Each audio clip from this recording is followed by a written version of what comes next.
There has been a few things I've been doing recently that helped me get even faster, even though I was already pretty fast for my age.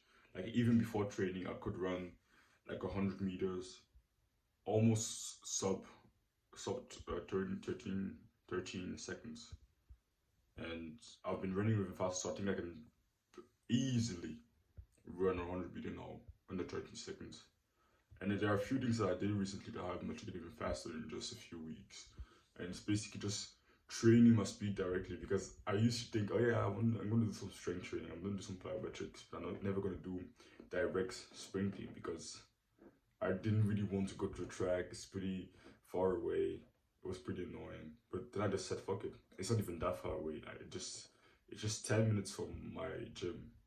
So now I do like sprint workouts 2 times a week, but not full on sprint workouts. I just do like 3 sets of sprinting, but I do them in a certain way that really helps me to get faster. So I do basically just do 3 sets of the first one is 20 meters, second one 30 minutes, and the third one 30 minutes again. And it may seem like a pretty short distance, but when it comes to sprinting, don't think that when you're training sprint, you should just sprint 100 meters for like 10 sets or anything. That's not how it works. You shouldn't necessarily go for that. When you train for acceleration, you should train between 10 meters and 30 meters. And when you train for top speed, maximum speed work, 30 meters to 50 meters is way better. Like it's more than enough. You don't need more than that. At least that's what I learned. I'm not going to talk as if I was an expert who knows everything about it. I'm just a 16-year-old, almost 17. That's been just enjoying sprinting a lot recently. Because that's something that I used to enjoy when I was a kid. But you should the first thing and one of the most important things is to warm up correctly. Sprinting takes a big toll on your body. It's difficult on your joints, on your muscles. So warm up correctly, warm up well. So take your time to warm up. Don't rush it. Don't fucking rush it. Do some different drills. The different drills you can do like high knees or straight leg bounds or pogo hops. Do a lot of warming up until you feel really warm. Your warm up should kind of tire you a little bit. It shouldn't be like you should be able to recover fully for the real sprint workout, but your warm up should feel ready after the warm up. You should feel like you're ready to go do what you need to do. So warm correctly with different drills. First off, by doing some dynamic stretches, then you maybe jog around the track, then you do some drills, and then you can start your workout. And even then, you can start better first by doing by doing 70% effort sprints for short distances like 10 meters or 80% short sprints, and then you go into the full workout. And another important part of the full workout that I learned is very important is to sprint like when it's your serious set, when it's truly a working set, when it's not a warm up anymore. You should sprint at a 100% like maximum effort. You shouldn't leave anything in the tank on your working sets. If you're still warming up, then yeah, do what you need to do. But when you're already warm, you're trying to do a working set, a true serious set that should cause adaptation for the next session, then go all out. Give it everything you have. Give it truly everything you have. And if you truly push it, you won't be able to do that many sets. I'm currently just doing 3 sets per session. 3 sets of sprints. So in total, I'm doing 6 sets per week of sprinting. It's not that much, but I'm truly taking those 3 sets to maximum intensity. I don't leave anything in the tank. I truly push myself. I truly go as fast as I physically can. And that's how you should do it if you truly want to cause adaptation for the next session. Because sprinting, something I didn't know but I recently learned, is that it's like strength training. You really give a strong stimulus to your body, and then your body adapts, and you should be a little bit faster next session, and then a little bit faster next session. That's why another important part of sprint training is actually tracking your runs, filming your runs, or finding a way to track your speed on the different sprints that you did. So I've been experimenting with this. I've been struggling, to be honest, but I'm gonna maybe take my camera stand today with me and lay it maybe at the finish line to film my 3 sprints, so that I can actually see when I start and when I end, and somehow estimate or calculate the exact speed that it took me to finish the 20 meters or 30 minutes, so that I can see next week and come back next session and see if I got faster, or try to even get faster, because I know now, okay, last session I did this. I ran the 20 meters in 3 seconds and 10 milliseconds or something like that.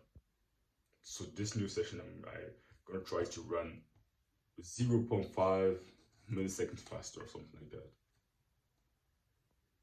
You should try to track your sprints somehow. It can be very effective. I learned that it can be very effective by other people. And it can also help you to analyze your technique and see what you're doing wrong.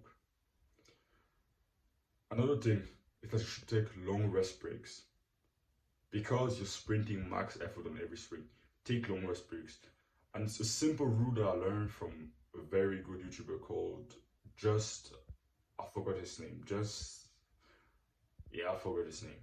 But he makes valuable videos on sprinting specifically, so you can go try to find him.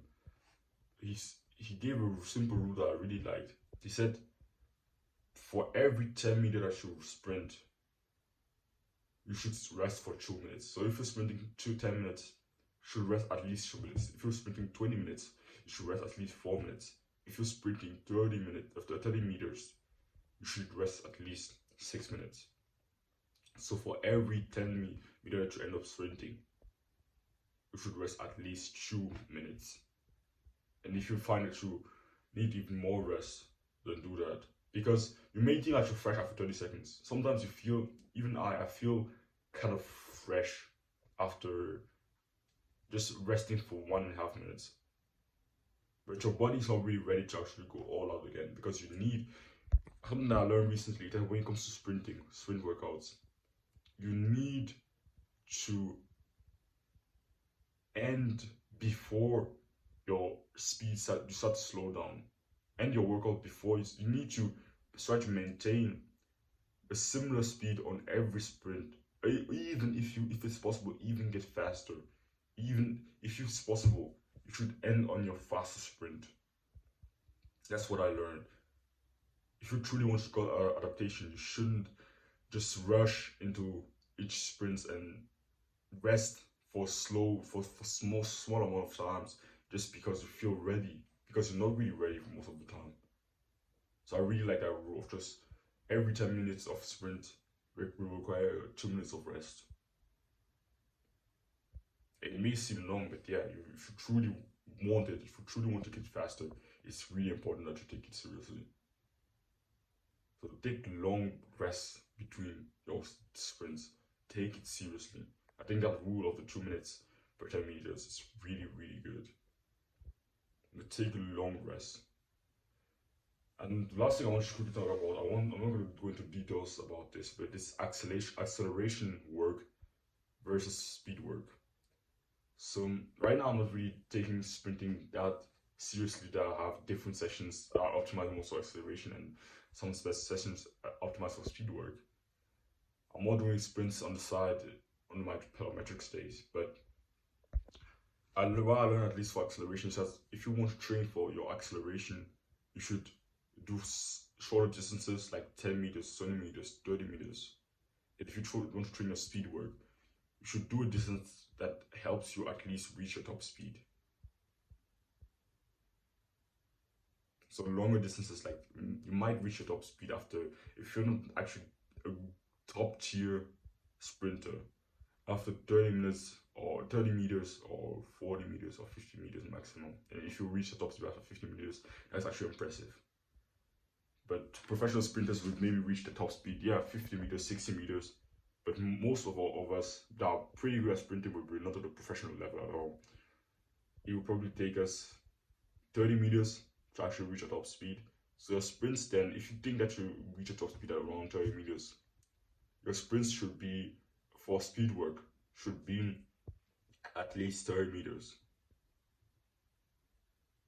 But you shouldn't go too far. You shouldn't like try to run now 70 meters on your speed work days, because then it's going to probably turn into endurance. Because if you reach your top speed at 30 meters, it's probably useless to actually go and sprint 70 meters on your speed work days. It's actually not a good idea. It's probably going to lead you to actually train more for endurance than you do for speed in that situation. So I'm not going to go into too much into details about this, because right now I don't have different sessions, but I know a lot of people recommend to have one session a week that's more focused on acceleration, so shorter distances, and then another session per week that's more about speed work. So basically, if you want to sprint and get faster, the best, what I've heard from most people, they say you should sprint about 2 times a week. 2 times a week is actually something I heard about from many people, saying that yeah, it's the best volume, best weekly frequency for sprinting. Do direct speed work 2 times a week. So yeah, that's all I had to say. Don't run from discomfort, chase it.